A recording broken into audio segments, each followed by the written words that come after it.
Hello everyone, myself Dr. Suraj Walia from Department of Economics, RKSG PG College, Kaithal, Haryana.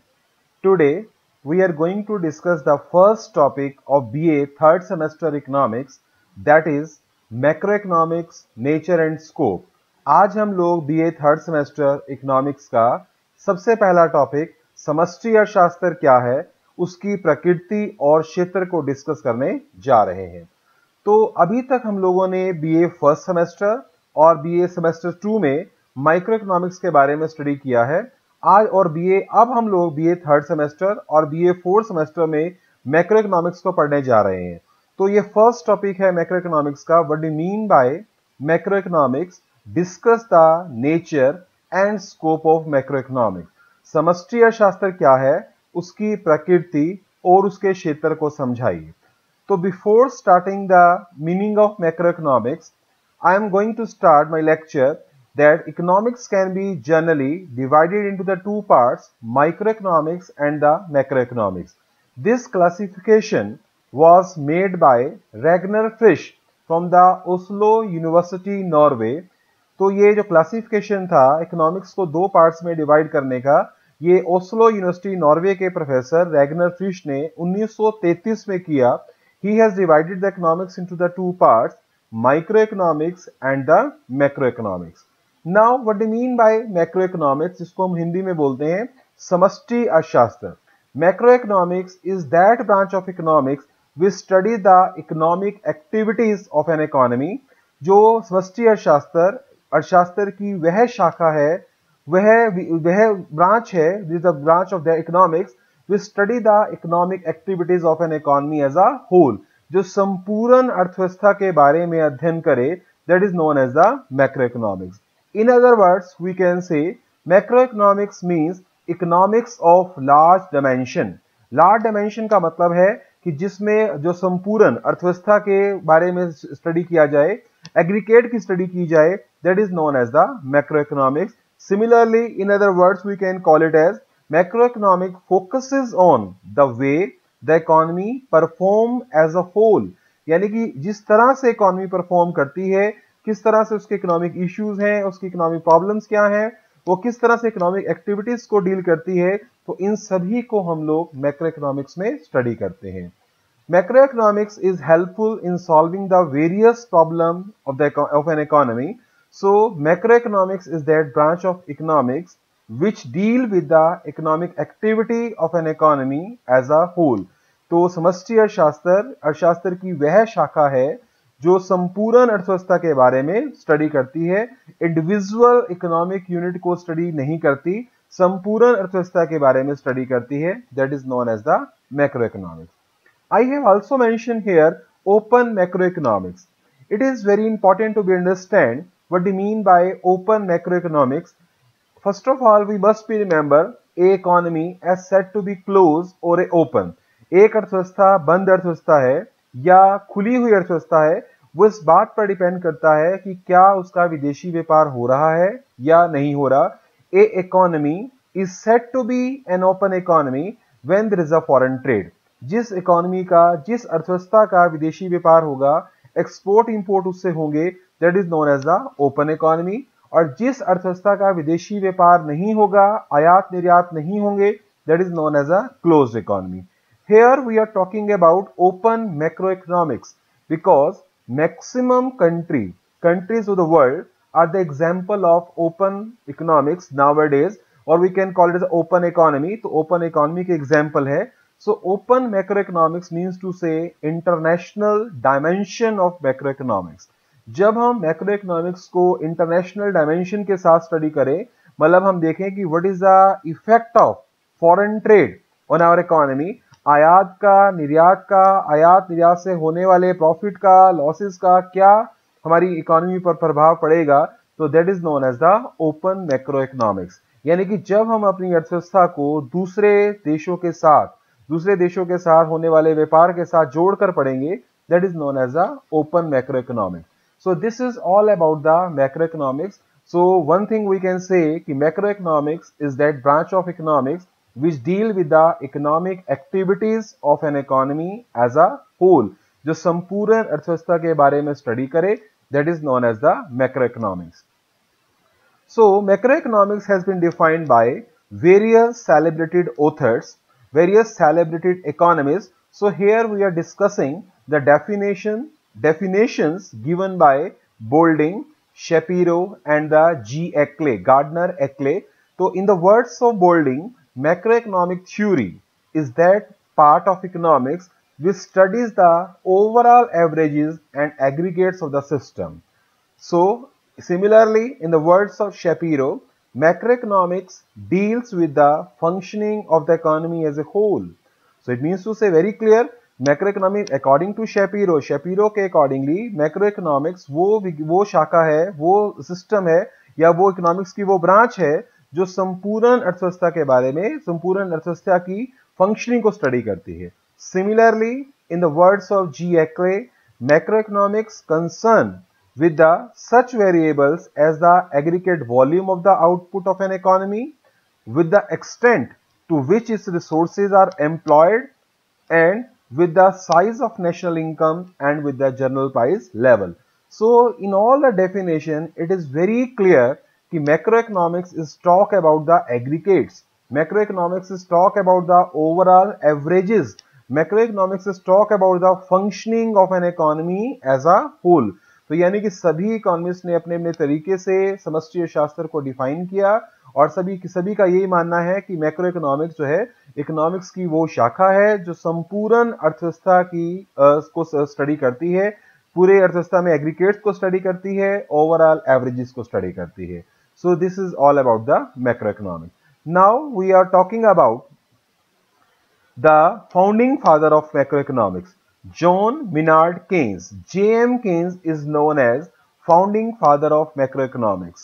तो J.M. Keynes की famous book, J.M. Keynes has written a wonderful book in 1936, The General Theory of Employment, Interest and Money.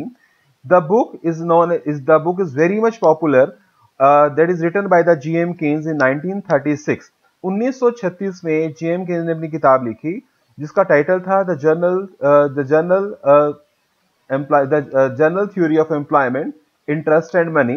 तो जो J.M. Keynes के आने के बाद, J.M. Keynes की publication के बाद मैक्रो इकोनॉमिक्स पॉपुलर हुई और उसकी पॉपुलैरिटी का जो कारण है मैक्रो इकोनॉमिक्स की वो था 1929-30 का great depression, the world economic depression of 1929-30.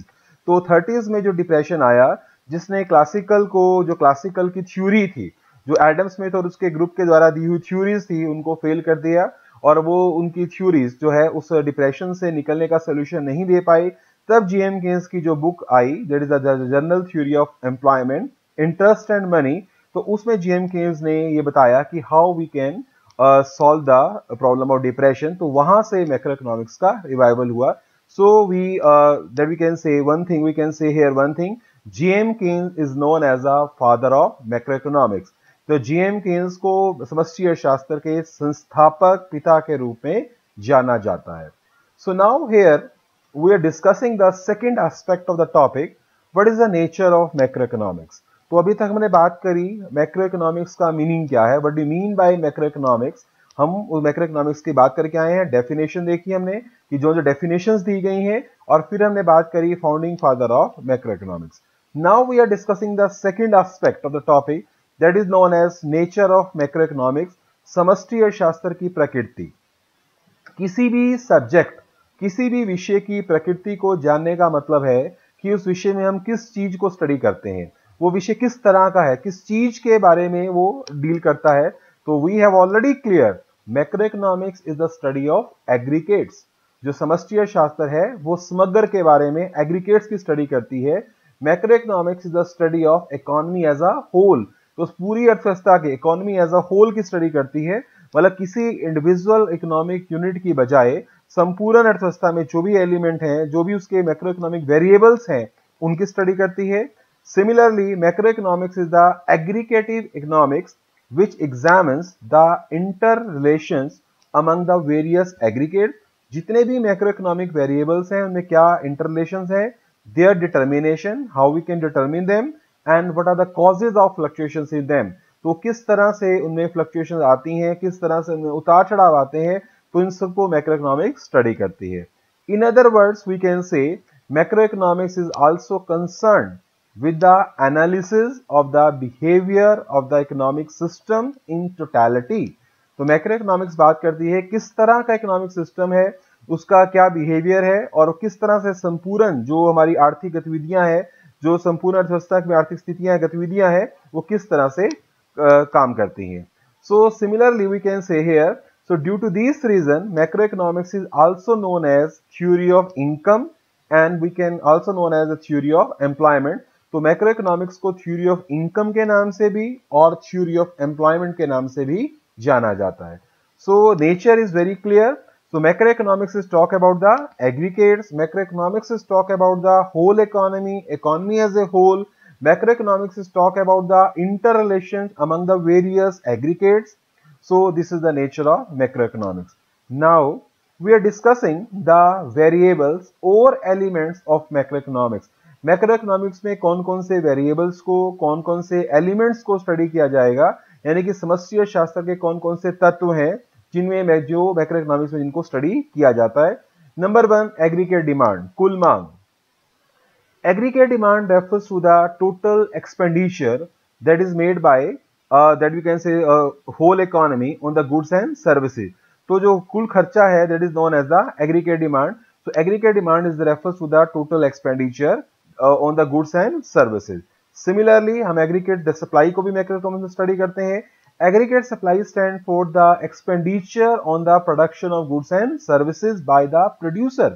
तो प्रोड्यूसर के द्वारा, उत्पादक के द्वारा वस्तुओं को बनाने के लिए कुल कितना खर्चा किया गया, वस्तुओं और सेवाओं को बनाने के लिए कुल कितना खर्चा किया गया, that is known as aggregate supply. Similarly तीसरा हम स्टडी करते हैं एग्रीगेट कंजम्पशन को, उपभोग को। तो कंजम्पशन का मतलब है the total expenditure that is made by the consumer on the purchase of goods and services. तो वस्तुओं और सेवाओं को खरीदने के लिए एक कंज्यूमर के द्वारा, उपभोक्ता के द्वारा कुल कितना खर्च किया गया, that is known as the aggregate consumption. Similarly हम बात करते हैं एग्रीगेट इन्वेस्टमेंट की। Aggregate investment, it means to say the total expenditure by the producer on the purchase of that we can say capital goods। तो वस्तुओं का उत्पादन करने के लिए मशीनों पर कुल कितना खर्चा किया गया प्रोड्यूसर के द्वारा, that is known as the aggregate investment, that is known as कुल निवेश। Similarly हम मैक्रो इकोनॉमिक्स में डील करते हैं नेशनल इनकम को स्टडी करती है। These are also variable of the macro economic. तो राष्ट्रीय आय, national income is the sum total of income earned by the normal resident of the country in a given period of time।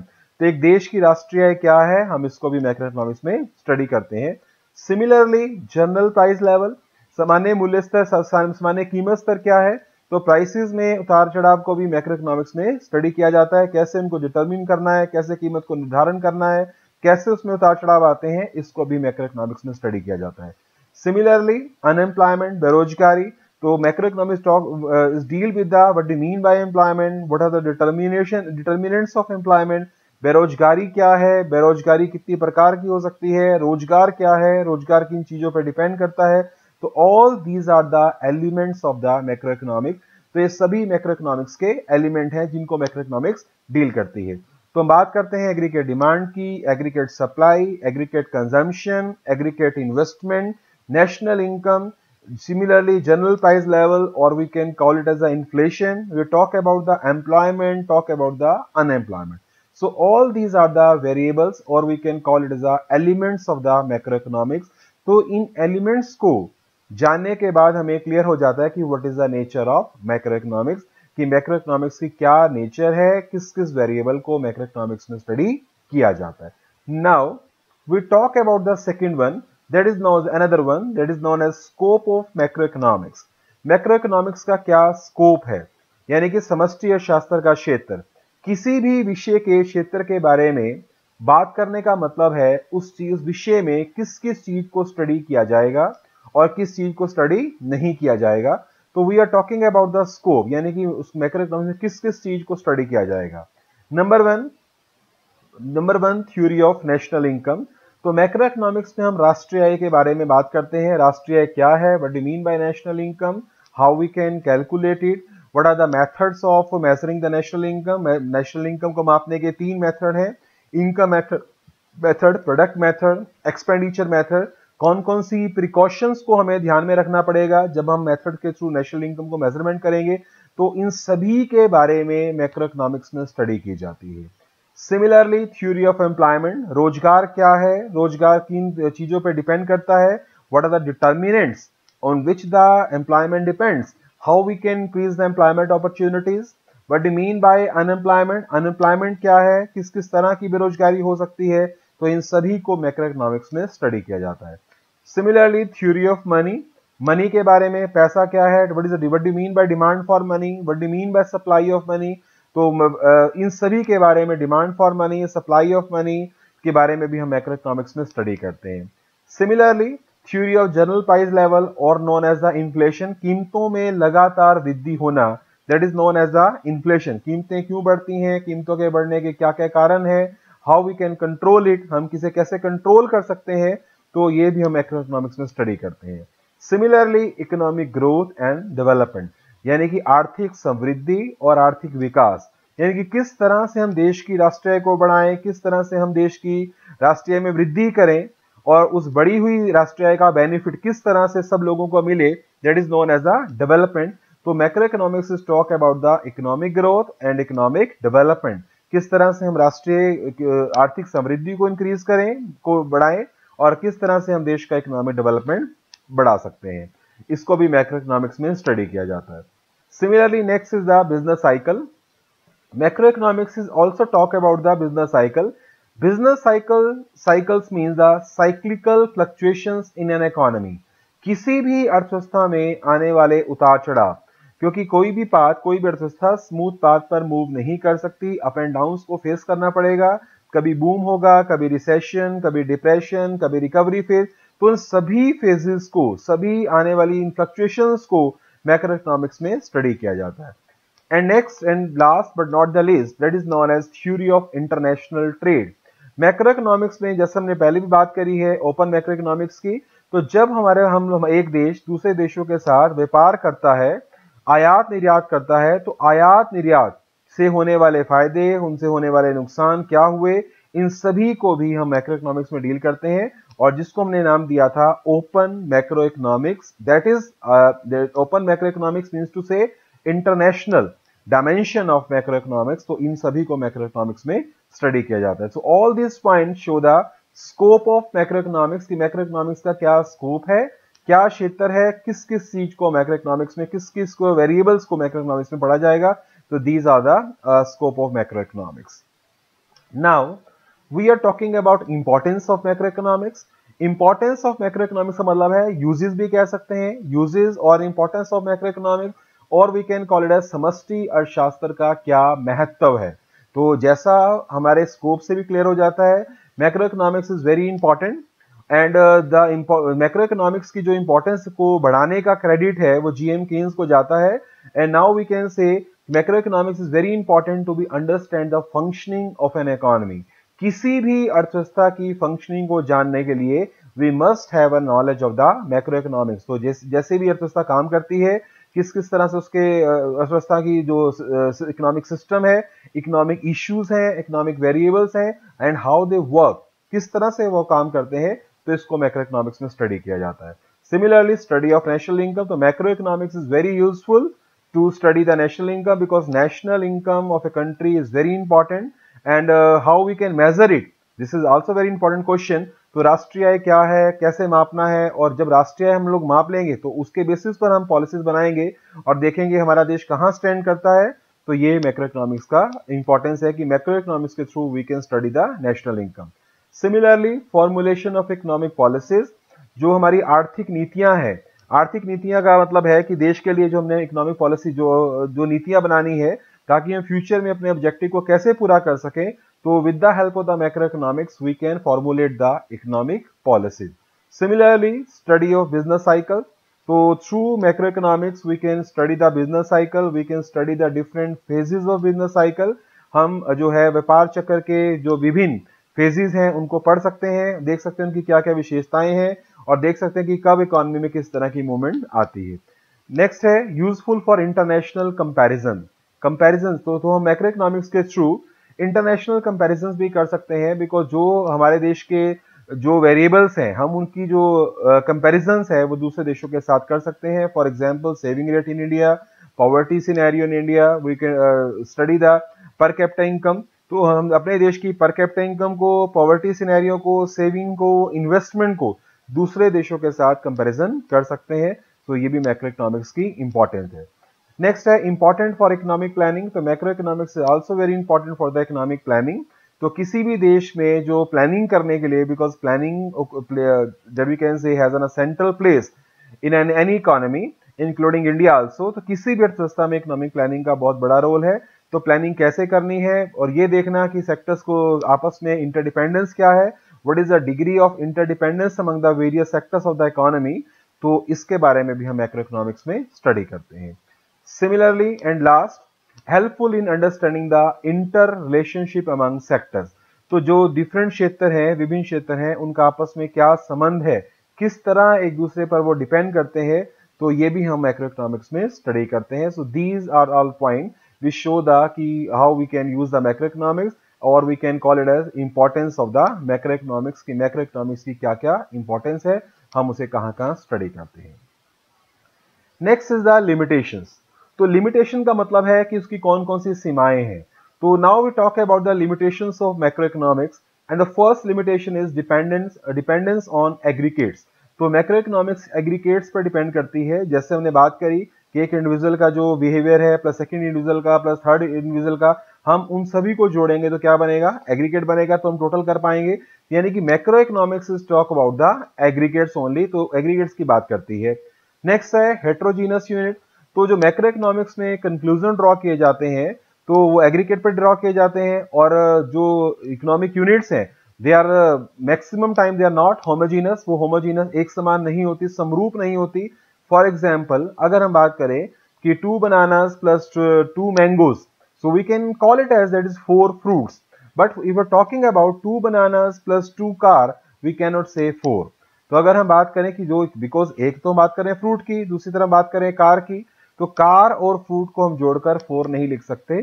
So it means to से कि macro economics में जो units हैं वो heterogeneous होते हैं और उनको कंबाइंड करके रिजल्ट निकाल दिया जाता है. तो हम लोग कह सकते हैं ये भी इसकी एक लिमिटेशन है, बिकॉज जो रिजल्ट निकला है हो सकता है वो सही ना हो. नेक्स्ट है ignores the contribution of individual units. तो मैक्रो इकोनॉमिक्स जो है इंडिविजुअल यूनिट के कंट्रीब्यूशन को इग्नोर करती है, because in practical life, in general life में जो भी इंडिविजुअल पर्सन डिसीजन लेता है, प्राइवेट इंडिविजुअल पर्सन, तो जो उसके इंडिविजुअल बिहेवियर है उसको स्टडी नहीं करती. तो इट मीन्स टू से macro economics ignores the contribution of the individual unit. Next है डिफरेंट इफेक्ट्स ऑफ एग्रीगेट. तो जो एग्रीगेट्स हैं उनके डिफरेंट इफेक्ट्स होते हैं. तो effects may be good for someone or effect may be not good for someone. तो किसी के लिए वो इफेक्ट पॉजिटिव भी हो सकते हैं. फॉर एग्जाम्पल अगर हम बात करें प्राइस लेवल का, कि मान लीजिए कीमतें बढ़ती हैं, कीमतों का बढ़ना उपभोक्ता के लिए नुकसानदायक है, लेकिन जो उत्पादक है उसके लिए वो फायदेमंद है क्योंकि उसे लगता है प्रॉफिट की संभावना ज्यादा है. तो यानी कि जो इफेक्ट्स ऑफ एग्रीगेट है वो किसी के लिए पॉजिटिव है और किसी के लिए नेगेटिव है. तो ये भी एक उसकी लिमिटेशन है. Similarly next is limited application. Macro economics की जो एप्लीकेशन लिमिटेड है, लिमिटेड कहने का मतलब ये है कि जो मैक्रो इकोनॉमिक्स की थ्योरीज हैं they have only theoretical significance. उनका केवल थ्योरेटिकल सिग्निफिकेंस है, प्रैक्टिकल लाइफ में उनके यूजेस कम है. And last but not the least, there is a risk of over generalisation. तो it means to say over generalise हो जाती हैं जब हम एग्रीगेट को स्टडी करते हैं, और कई बार हम एग्रीगेट को स्टडी करते हुए ये भी ध्यान नहीं रखते कि हमारे यूनिट्स हेट्रोजीनस हैं या होमोजीनस हैं. तो हो सकता है कि जो हमारे पास रिजल्ट आए वो ओवर जनरलाइज हो जाए. तो there is a possibility of the over generalisation. तो these are the limitations of macro economics. जब हम मैक्रो इकोनॉमिक्स के स्कोप की बात करेंगे, किस चीज को पढ़ा जाता है, तो we must have an idea what are the limitations of macro economics. So till now we have discussed what do you mean by macroeconomics, what is the nature of macroeconomics, what is the scope of macroeconomics, and what are the limitations of macroeconomics. So now we are shifting to the another topic that is known as what is the difference between micro and macro economics. व्यष्टि अर्थशास्त्र और समष्टि अर्थशास्त्र में क्या अंतर है. तो जैसा हमने डिस्कस पहले भी किया, जो व्यष्टि और समष्टि शास्त्र को डिवाइड करने का क्रेडिट रैगनर फिश को जाता है। तो now here we are discussing what is the difference between micro and the macro economics. Number one, degree of aggregation. Microeconomics is talk about the that you study the behavior of individual economic unit. On the other hand, macroeconomics study the economy as a whole. जैसा हमने पहले भी discuss किया कि macroeconomics सभी पूरी economy को deal करती है, जबकि जो माइक्रो इकोनॉमिक्स है वो केवल इंडिविजुअल इकोनॉमिक यूनिट्स की स्टडी करती है। नेक्स्ट है ऑब्जेक्टिव के बेसिस पर डिफरेंस करें। The objective in the microeconomics is the how we can get the optimum utilization of resources. हम साधनों का जो है किस तरह से ऑप्टिमम यूटिलाइजेशन कर सकते हैं, जबकि मैक्रोइकोनॉमिक्स बात करती है how we can attain the objective of fuller utilisation of resources, कि हम साधनों का पूर्ण जो है यूटिलाइजेशन कैसे कर सकते हैं, बिकॉज वो पूरी इकोनॉमी को लेकर चलती है। सिमिलरली थर्ड बेसिस है that we can say method of study. तो in the micro economics laws are based on the assumption. तो जो लॉज हैं, नियम बनाए जाते हैं, वो अजम्पशन के पे बेस हैं। जैसे for example other things being equal, हम मान के चलते हैं कि demand is a function of price only and other things being equal. अन्य बातों के समान रहने पर डिमांड केवल किसका फंक्शन है, प्राइस का, ये मान के चलते हैं। लेकिन in the macro economics laws are based on the mutual interdependence, वो एक दूसरे पर डिपेंड करते हैं, उनमें इस तरह के assumption को कंसीडर नहीं किया जाता। नेक्स्ट है इंस्ट्रूमेंट।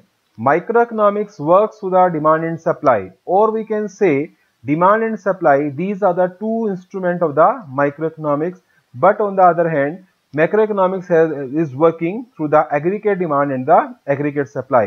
जो मैक्रोइकोनॉमिक्स के इंस्ट्रूमेंट हैं वो है aggregate demand and the aggregate supply, तो इनके थ्रू वो काम करती है। Similarly alternative name, microeconomics is also known as the price theory, हम इसे प्राइस थ्योरी भी बोलते हैं। और on the other hand macroeconomics is known as the income theory, और we can call it as the employment theory. तो इसे income theory और एम्प्लॉयमेंट थ्योरी के नाम से भी जाना जाता है। एंड लास्ट एग्जाम्पल, अगर हम एग्जाम्पल दें microeconomics example, for example the theory of demand, theory of supply, theory of production, तो इनको हम माइक्रोइकोनॉमिक्स में स्टडी करते हैं। एंड मैक्रोइकोनॉमिक्स में स्टडी करते हैं national income, employment, unemployment, poverty scenario, inflation, तो these are the example of the macroeconomics. So this was all about the difference between the micro and the macroeconomics. Next is the what is the relationship in between the micro and macro. तो micro और macro में क्या relationship है? अभी हमने difference की बात करी, तो हम बात कर रहे हैं कि क्या वो दोनों एक दूसरे के opposite हैं, contradictory हैं, या contradictory नहीं है, तो फिर क्या है?